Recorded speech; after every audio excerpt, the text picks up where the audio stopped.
மகளிர் உலகக்கோப்பை கிரிக்கெட் தொடரில் பங்கேற்க இந்தூருக்கு வந்த ஆஸ்திரேலிய வீராங்கனைகளுக்கு பாலியல் தொந்தரவு கொடுத்த சம்பவம் அதிர்ச்சி அடைய வைத்துள்ளது.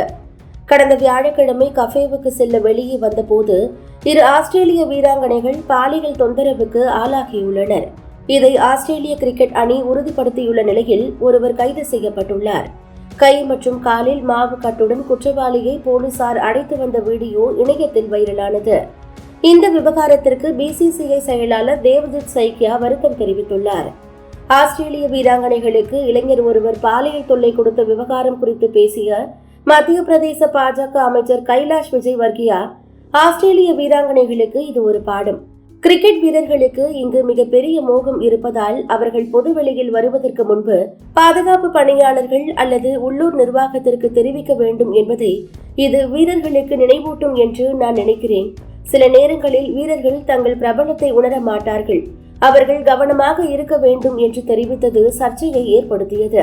பெண்களின் பாதுகாப்பை உறுதி செய்வதற்கு பதிலாக பாதிக்கப்பட்டவர்களை குறை கூறுகிறார் என்று பாஜக அமைச்சருக்கு காங்கிரஸ் கட்சி கடும் எதிர்ப்பு தெரிவித்து உள்ளது. சில மாதங்களுக்கு முன்பு இந்தூரில் நடைபெற்ற நிகழ்ச்சியில் பேசிய அமைச்சர் கைலாஷ், பெண்கள் மெல்லிய ஆடைகளை அணிவது எனக்கு பிடிக்காது என்று கூறி மற்றொரு சர்ச்சையை ஏற்படுத்தினார் என்பது குறிப்பிடத்தக்கது.